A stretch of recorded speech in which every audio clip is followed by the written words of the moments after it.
ശഅബാൻ 15 വരുന്നുണ്ട്. അന്ന് നോമ്പെടുക്കുന്ന കുറെ ആളുകളുണ്ടാവും.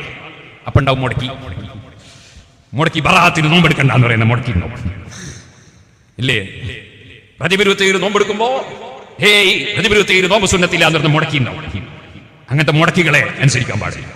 എല്ലാ മാസവും 27 നോമ്പ് സുന്നത്തുണ്ട്. റജബ് 27 നോമ്പ് സുന്നത്തുണ്ട്. അതിന്റെ പുറമെ അത് മേറാജ് ദിനമാണെന്ന നിലക്ക് പ്രത്യേകം സുന്നത്തുണ്ട് എന്ന് പറഞ്ഞ ധാരാളം പണ്ഡിതന്മാർ. ഇതുപോലെ എല്ലാ മാസവും 15 നോമ്പ് സുന്നത്തുണ്ട്. ശഅബാൻ 15 ബറാഅത്തിന്റെ പകലായതുകൊണ്ട് പ്രത്യേകം സുന്നത്തുണ്ട് എന്ന് പറഞ്ഞ പണ്ഡിതന്മാരും ഉണ്ട്. ആ വിഷയത്തിൽ വന്ന ഹദീസ് അതിന് തെളിവിന് അനുയോജ്യമാണെന്ന് ഇമാം റാംലി റളിയല്ലാഹു അൻഹു പറഞ്ഞിട്ടുണ്ട്. അപ്പൊ നമ്മൾ വിവരമില്ലാത്ത ആളുകൾ പറയുന്ന മുടക്കലുകൾക്ക് വിധേയമാകരുത്. ശഅബാനുമായി ബന്ധപ്പെട്ടുകൊണ്ട് അതിന്റെ പകുതി എത്തുമ്പോഴത്തേക്ക് മുസ്ലിം സമുദായത്തിൽ ഒരുപാട് ഇല്ലാത്ത പുതിയ പുതിയ സംഭവങ്ങൾ കൊണ്ടുവരപ്പെടുകയാണ്. ശഅബാൻ 15 പ്രത്യേകമായി ഒരു നോമ്പ് തന്നെ പറയും. ബറാഅത്ത് എന്ന നോമ്പ് എന്ന പേര് പറഞ്ഞുകൊണ്ടാണ് അത് സമൂഹത്തിൽ അറിയപ്പെടാറുള്ളത്. ഇസ്ലാമിക ഗ്രന്ഥങ്ങളൊക്കെ വായിച്ചാൽ നമുക്ക് കാണാം എല്ലാ മാസവും 13, 14, 15 നോമ്പുള്ളതാണ്. അത് ശഅബാനിലും ഉള്ളതാണ്. എന്നാൽ മറ്റു മാസങ്ങളിലൊന്നും നോമ്പെടുക്കാതെ ഒരു ശഅബാനിന് 15 മാത്രം ഒരു പോരിശ കാണുന്നുണ്ടോ? അത് ദീനിൽ ഇല്ലാതെയാവുകയാണ്, പഠിപ്പിക്കാതെ പോവുകയാണ്. നബി സല്ലല്ലാഹു അലൈഹി വസല്ലമ തങ്ങളാവട്ടെ അങ്ങനെ പഠിപ്പിച്ചതായ യാതൊരു ഹദീസുകളും നമുക്ക് കാണാനില്ല. എന്നാൽ ഇബ്നു മാജ ഉദ്ധരിക്കുന്ന ഒരു ഹദീസിൽ ശഅബാനിന്റെ പകുതിയിൽ ഫഖൂമു ലൈലഹ, നിങ്ങൾ രാത്രി നമസ്കരിക്കണം, വസൂമു നഹാറഹ, പകലിൽ നോമ്പ് നോൽക്കണം എന്നൊരു ഹദീസുണ്ട്.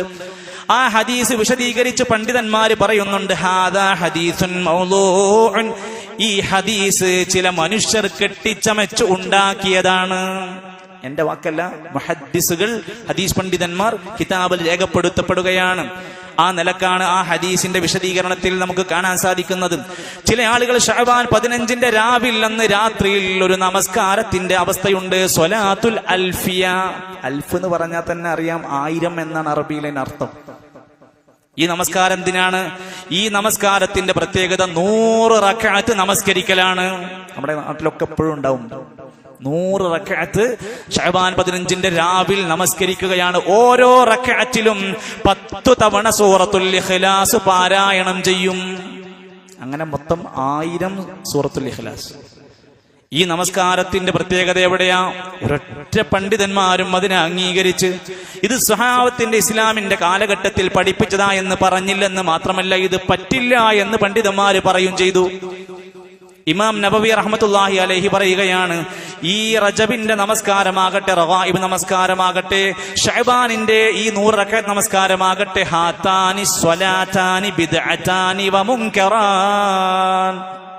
നമ്മൾ നിസ്കാരത്തിനെ എതിർക്കല്ല, നമ്മൾ നോമ്പിനെ എതിർക്കല്ല. ഇല്ലാത്തതിനെ, ദീന് പഠിപ്പിച്ചിട്ടില്ലാത്തതിനെ, സ്വഹാബത്ത് ചെയ്തിട്ടില്ലാത്തതിനെ നമുക്ക് അനുകരിക്കാൻ പറ്റുകയില്ല. ഇത് ബിദ്അത്താണ്, പുതുതാണ്. മുൻകറാനി, ഒഴിവാക്കേണ്ട നമസ്കാരങ്ങളാണ് ഇത് രണ്ടുമെന്നും ഇമാം നബവി തങ്ങൾ അൽ മജ്മൂഇലാണ് രേഖപ്പെടുത്തിയിരിക്കുന്നത്. വേറെ ചില സന്ദർഭങ്ങൾ കാണാം, ശഅബാൻ 15 രാവിൽ പ്രത്യേകമായി സൂറത്തു യാസീനിന്റെ പാരായണം. അത് പിന്നെ പറയല്ല, എന്ത് സംഭവിച്ചാലും ശരി യാസീൻ ഇല്ലാതെ മുന്നോട്ട് പോകില്ല.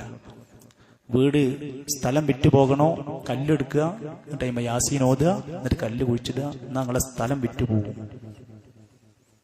ഗർഭിണിയെ വീട്ടിൽ നിന്ന് കൊണ്ടുപോവാണ്, ആശുപത്രി കൊണ്ടുപോവാണ്, യാസീൻ.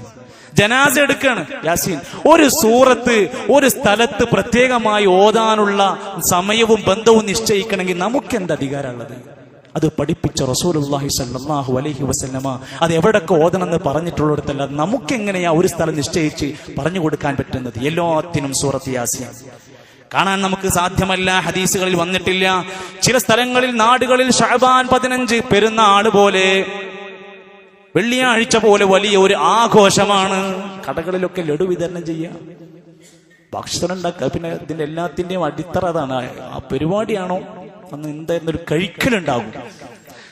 ശഅബാൻ 15 കഴിക്കലുണ്ട്. ആളുകൾ എന്തിനു ആഘോഷമാക്കും. ചില ആളുകൾ മരണപ്പെട്ട വ്യക്തികളുടെ സ്മരണക്ക് വേണ്ടി അവർക്കിഷ്ടപ്പെട്ട ഭക്ഷണം എന്താണോ അതുണ്ടാക്കുക. എന്നിട്ട് ആരാ കഴിക്കണത്? നാട്ടുകാരാ കഴിക്കണത്. ഇഷ്ടം മറ്റാളതാണ്, കഴിക്കണത് മുഴുവൻ നാട്ടുകാരാണ്. സഹോദരങ്ങളെ, ഈ ഒരു കാര്യത്തിന്റെ ഘടന മനസ്സിലാക്കാൻ വേണ്ടി പറയാം. ഇത്തരം സംഭവങ്ങളെ ഇസ്ലാമിക ലോകത്ത് ആദ്യ തലമുറകൾ പോലെയുള്ള മദ്ഹബിന്റെ ഇമാമിങ്ങൾ അടക്കമുള്ളവർ ഒരിക്കലും എടുത്തു പറഞ്ഞ് പഠിപ്പിച്ചിട്ടില്ലാത്ത രീതിയാണിത്. വേറെ ചില സ്ഥലങ്ങളിൽ കാണാം ആയുസ് വർദ്ധിക്കാൻ, അപകടങ്ങൾ നീങ്ങാൻ പ്രത്യേകമായി കൊണ്ട് ശഅബാൻ 15 6 റക്അത്ത് നമസ്കാരം. ഓരോരുത്തരും ഓരോ നാട്ടിലെ ഉസ്താദുമാർക്ക് അനുസരിച്ച് ഇങ്ങനെ വരും. ഒറ്റ കാര്യം ചേർത്ത് വെച്ചാൽ മതി. നിങ്ങൾക്കൊരു നമസ്കാരത്തോട് ഇഷ്ടമുണ്ടെങ്കിൽ, നിങ്ങൾക്ക് സുന്നത്തായ ഒരു കാര്യം ചെയ്യണമെന്ന് ആഗ്രഹമുണ്ടെങ്കിൽ, എല്ലാ നമസ്കാരത്തിന്റെയും കൂടെയുള്ള റവാത്തിബ് നമസ്കാരം ശീലമാക്കിക്കോ. സ്വർഗത്തിൽ അല്ലാഹു ഭവനം തരാമെന്ന് പറഞ്ഞു. ളുഹാ നമസ്കാരം നീ നിർവഹിച്ചോ. പകൽ സമയത്ത് രാവിലെ തന്നെ നമുക്ക് ചെയ്യാൻ പറ്റുന്ന ളുഹാ നമസ്കാരം 6 റക്അത്തോ 8 റക്അത്ത് വരെ നമുക്ക് നിർവഹിക്കാവുന്നതാണ്. ഇനി രാത്രിയാണോ നമുക്ക് ഒഴിവുള്ളത്, 3 റക്അത്ത് തഹജ്ജുദ് നമസ്കരിക്കാം. ഇനി ഒരു വുളു ഉണ്ടാക്കിയിട്ട് 2 റക്അത്ത് നമസ്കരിക്കാൻ പറ്റുമോ? ഇതൊക്കെ സുന്നത്തിൽ വന്ന നിസ്കാരമാണ്. എത്ര ആൾക്കാരാണ് ഇതിനോട് താല്പര്യമുള്ളത്? ഇഷ്ടണ്ടാവില്ല. ഇല്ലാത്തൊരു നമസ്കാരമൊക്കെ വളരെ ഭക്തി പുരസ്സരം അയാൾ അത് ചെയ്തുകൊണ്ടിരിക്കും. ഇതാണ് സമൂഹത്തിന്റെ എല്ലാ കാലഘട്ടത്തിലുമുള്ള ഖൗൽ. ഈ വിഷയം പഠിച്ച പണ്ഡിതന്മാരൊക്കെ പറയാം. ഇമാം നബവി റഹ്മത്തുള്ളാഹി അലൈഹിന്റെ ഉസ്താദ്, നബവി തങ്ങളുടെ ഉസ്താദ് ഷെയ്ഖ് ശഹാബുദ്ദീൻ അബൂ ഷാമ റഹിമഹുള്ള പറയാ, ഈ ബിദ്അത്തായ ദീനിലില്ലാത്ത നിസ്കാരങ്ങളും പ്രാർത്ഥനകളും കൊണ്ടുവരുമ്പോ എന്താ ഉണ്ടാവുന്നത്? വസയ്യന ശൈത്വാനു ലഹും ജഅലഹാ മിൻ അജ്ലി ശആഇറൽ മുസ്ലിമീൻ. ശൈത്താൻ ഇവർക്ക് ഇത് നല്ല ഒരു കാര്യമായി തോന്നിപ്പിച്ച് ആവേശം കൊടുക്കും. സുന്നത്തിനോട് താല്പര്യം കൊടുക്കൂല, സുന്നത്തല്ലാത്ത കാര്യങ്ങളോട് നല്ല താല്പര്യവും അലങ്കാരവും ഉണ്ടാക്കി കൊടുക്കും. മിൻ അജ്ലി ശആഇറൽ മുസ്ലിമീൻ. എന്നിട്ട് ഇത് മുസ്ലിമീങ്ങളുടേതാണെന്ന് അവരെ കൊണ്ട് തോന്നിപ്പിക്കും. മഹാപണ്ഡിതന്മാർ നമുക്ക് നൽകുന്ന വാണിംഗ് ആണിത്.